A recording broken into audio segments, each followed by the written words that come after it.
গল্পের জাদুঘর ইউটিউব চ্যানেলে আপনাদের স্বাগতম। আবারও কিছু রোমাঞ্চকর গল্প নিয়ে হাজির আপনাদের কাছে। আজকের গল্প কালো জানালার মানুষ। শুরু হচ্ছে আজকের গল্প কালো জানালার মানুষ।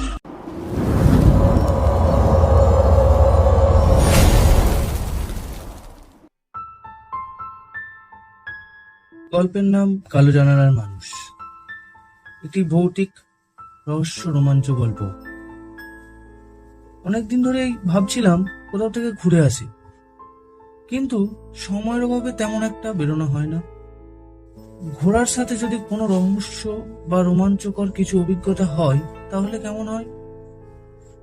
তাই দিন কয়েকের জন্য অফিসে ছুটি নিয়ে বেরিয়ে পড়লাম। গ্রামের নাম চণ্ডীপুর। শহর থেকে অনেক দূরে, পাহাড় আর অরণ্যে ঘেরা এক নিস্তব্ধ স্থান। দিনের বেলা সবুজে ঢাকা শান্ত এই গ্রাম সন্ধ্যা নামতেই রূপ বদলে ফেলে। রাত নামলেই এক চাপা অস্বস্তি, কুকুরের হঠাৎ হঠাৎ চেঁচানো, বাতাসে যেন কান্নার হাহাকার। গ্রামের ঠিক মাঝখানে একটি বিশাল পরিত্যক্ত অট্টালিকা, বজ্রবিহারী ম্যানশন।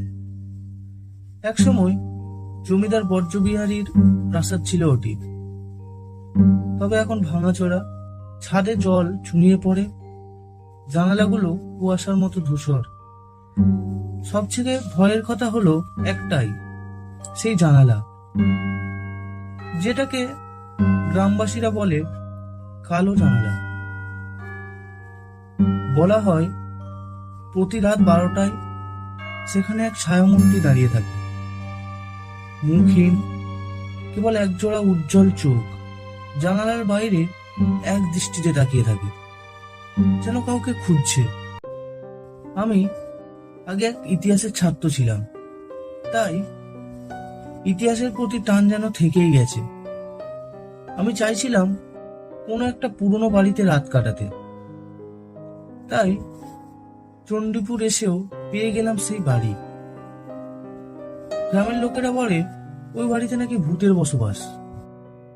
একদিন শুক্লপক্ষের সন্ধ্যায় আমি পৌঁছে গেলাম চণ্ডীপুর গ্রামে। গ্রামের বাসিন্দাদের ওই ম্যানশনের কথা বলতেই অনেকে আমাকে সরে যেতে বলে। আবার অনেকে বলে ওই বাড়িতে গেলে নাকি মানুষ আর ফিরেই আসে না।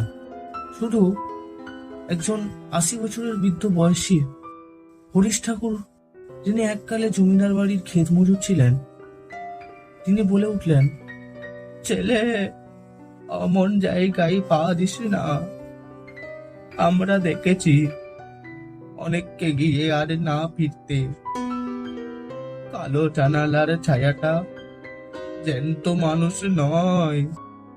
আমি হেসে বললাম, আমি ভূতের গল্পে বিশ্বাস করি না দাদু, আমি সত্যি খুঁজতে এসেছি। হরিশ হালকা দীর্ঘশ্বাস ফেলে বলেন, তাহলে সাবধানে থাকিস। আমি কারোর কথায় পাত্তা না দিয়ে ওইখান থেকে চলে আসি বজ্রবিহারী ম্যানশনে। রাত যত গভীর হতে থাকে তত অদ্ভুত আওয়াজ। মাঝে মাঝে জানালার কাঁচে টোকা, দূরে কোথাও শীষ দেওয়ার মতো আওয়াজ শুরু হয়। প্রথম দিকে তেমন একটা গুরুত্ব না দিয়ে পুরো বাড়িটা ভালো করে ঘুরে দেখতে লাগলাম। একটু দূরেই দেখতে পেলাম একটা লাইব্রেরি, আর সেই লাইব্রেরিতে থাকা একটা পুরনো দলিল। সেখানে লেখা 1894 সালের 17ই চৈত্র বজ্রবিহারীর মেয়ে নলিনী অদ্ভুতভাবে মারা যায়। মৃত্যুর কারণ নির্ধারিত নয়। আরেক পৃষ্ঠায় লেখা, বজ্রবিহারী রায় পরের মাসে আত্মহত্যা করেন, একটি জানালার পাশে দাঁড়িয়ে। আমার কৌতূহল আরো বেড়ে গেল। আমি বাড়ি থেকে আসার সময় কিছু খাবার সঙ্গে করে নিয়ে এসেছিলাম। যথা টাইমে রাতের আহার শেষ করে রাত 11টার সময় ক্যামেরা, টর্চ, নোটবুক আর স্পিরিট বক্স নিয়ে পুরো বাড়ির আনাচে কানাচে তল্লাশি করতে লাগলাম। সিঁড়ির কাছে আসতে দেখলাম তার উপর একটা ধুলোর মোটা আস্তরণ জমে গেছে। মেঝেতে ইঁদুরের চিৎকার শুরু হয়ে গেছে। তারা হয়তো ভাবছে আমাদের রাজ্যে আবার নতুন কার আগমন ঘটলো। তারপর হঠাৎই ঠান্ডা একটা হাওয়া বইতে থাকে, যাতে আমার পুরো শরীর ঠান্ডা হয়ে গেল। ধুলোর আস্তরণের উপর দিয়ে দোতলায় উঠে গেলাম। দোতলায় গিয়ে সেখানে কালো জানালার কাছে পাই একটি ভাঙা দালান ঘর, দেয়ালে আঁচড়ের দাগ। ঠিক তখনই আমার অনুভব হলো যেন তোমার পেছনে দাঁড়িয়ে আছে। সাথে সাথে পেছনে ঘুরতে দেখলাম কিছুই নেই। তখনই আমি ক্যামেরার জুম করে জানালার দিকে তাকাই। সেখানে দেখা যায় একটি মুখ। মুখটা অস্পষ্ট, কিন্তু চোখ দুটো টকটকে লাল, তাকিয়ে আছে আমার দিকে। তারপর হঠাৎ করে ক্যামেরাটা আমার বন্ধ হয়ে যায়। সাথে সাথে দেখি দরজাটাও আপনা আপনি বন্ধ হয়ে গেল। ঘরের বাতাস হঠাৎ ক্রমশ ভারী হয়ে গেল। হাতের টর্চটা জ্বালিয়ে দেখতে পাই মেঝেতে খোদাই করা একটি বাক্য। আমি বাঁচতে চেয়েছিলাম, কিন্তু ওরা আমাকে বাঁচতে দিল না। আমি ধীরে ধীরে ওখান থেকে বেরিয়ে আসি। পরদিন সকালে হরিশ দাদুর কাছে গেলে সে বলেন, ননিলে বজ্জ বিহারীর মেয়ে খুব শান্ত স্বভাবের ছিল। হঠাৎ করে তার মৃত্যু কেউ বিশ্বাস করে নাই। শোনা যায় ওর মা আগেই মারা গিয়েছিল, আর বজ্জ বিহারী সেই সাক্ষা সামলাতে পারেনি। কিন্তু লোকেরা বলে বজ্জ বিহারী আসক্ত হয়েছিলেন এক অদ্ভুত সাধনার প্রতি। শেষের দিকে উনি মেয়েকে ঘরবন্দি করে রাখতেন। ননির গলার টিপে মেরেছিলেন কিনা এ নিয়ে কেউ স্পষ্ট বলতেও পারে না। আমি সিদ্ধান্ত নিলাম আজ রাতেও ওই বাড়িতে কাটাবো। দুপুরে হরিশ দাদুর বাড়িতে গিয়ে একটা লম্বা ঘুম দিলাম। তারপর আবার রাতে যখন ওই ম্যানশনে যাবো বলে রেডি হলাম, তখন হরিশ দাদু বলল, বাবা ওই বাড়িতে তুমি আর যেও না। আমি শান্তভাবে বললাম, আপনি নিশ্চিন্তে থাকুন, আমার কিচ্ছু হবে না, আমি এর সত্যি উদ্ঘাটন করেই তবে যাব। এই বলে আমি আমার ব্যাগ নিয়ে বেরিয়ে গেলাম ম্যানশনের উদ্দেশ্যে। বাড়িতে প্রবেশ করতেই এক ঝাঁক বাদুড় আমাকে অভ্যর্থনা জানালো। তারপর আমি আমার ব্যাগটা খুলে টর্চ লাইট, ক্যামেরা ও স্পিরিট বক্সটা বের করলাম। তারপর স্পিরিট বক্সটা চালিয়ে প্রশ্ন করলাম, নলিনী তুমি কি এখানে আছো? আমি কিছুটা ঘাবড়ে গেলাম।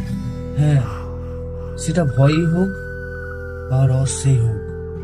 তারপর আবারও প্রশ্ন করলাম, তুমি কি আমার কথা শুনতে পাচ্ছ? পেলে একবার আমাকে দেখা দাও। হঠাৎ করে ঘরের ভেতরে একটা চাপা অস্থিরতার সৃষ্টি হলো।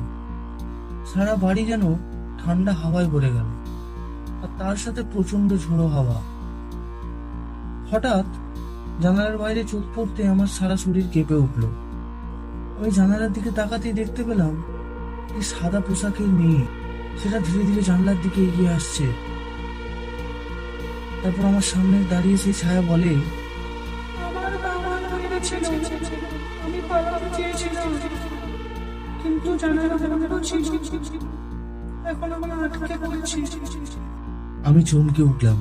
তারপর আমি তাকে বললাম, তোমার সত্যি আমি প্রকাশ করব, আমি ইতিহাস জানাবো। ছায়ামূর্তি হালকা মাথা নাড়ে, তারপর মিলিয়ে যায়। পরদিন আমি ম্যানশনের দোতলায় একটি পুরোনো ট্রাঙ্ক খুঁজে পাই। তার মধ্যে একটা ডায়েরি, যার পাতায় লেখা, আজ বাবা আমায় বকেছে, আমি দরজা খোলার চেষ্টা করছিলাম, আমাকে ঘরে বন্দি করে রেখেছে। রাতে বাবার ঘরে লাল আলো জ্বলে, আমি বুঝতে পারি কিছু অশুভ চলছে। যদি আমি মরে যাই, তাই যেন সবাই জানে আমি মরিনি। আমার আমায় মেরে ফেলা হয়েছে। আমি সেই ডায়েরি রেকর্ডিং আর ক্যামেরা ফুটেজ নিয়ে ফের শহরে পাঠাই, বিশ্ববিদ্যালয়ে। তারা বিশ্লেষণ করে জানায় সব সত্য, কোনো হেরফের নেই। তবে এরপর থেকে আমার জীবনে অদ্ভুত ঘটনা ঘটতে শুরু হয়। রাতে ঘুমের মধ্যে শ্বাসরোধ হওয়া, জানালার বাইরে সাদা ছায়া দেখা, মেঝেতে হঠাৎ লেখা তুমি থেমো না। আমি বুঝতে পারি নলিনীর আত্মা এখন সাহায্য চাইছে। সে আবার পত্রিকায়, ব্লগে, ইউটিউবে প্রকাশ করে বর্জ্যবিহারী হত্যাকাণ্ডের রহস্য। গ্রামের মানুষ প্রথমে রেগে গেলেও পরে একে একে সবাই জানে যে এই সত্য তাদের প্রজন্মের কাছে পৌঁছানোটা দরকার। এক রাতে আমি শেষবারের মতো ম্যানশনে যাই। গিয়ে দেখি জানালার কাঁচ চিরে গেছে, মেঝেতে লেখা। আমি মরবো। ঠিক তখনই জানালার কাছে সেই ছায়ামূর্তি আবারও আসে। এবার আর ভয়ানক নয়, বরং শান্ত।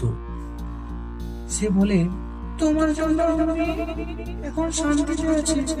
একটি হাওয়ার ঝাপটা এসে জানালার কাঁচ ভেঙে পড়ে। তারপর সেই জানালায় আর কখনো দেখা যায়নি সেই ছায়া। আজ চণ্ডীপুরে কালো জানালা এখন ইতিহাসের এক অধ্যায়। লোকেরা বলে এক শহরের ছেলে সাহস করে সত্যি উদ্ধার করেছিল, আর সেই কালো জানালার মানুষ, সে এখন কেবল ইতিহাসের পাতার বন্দী।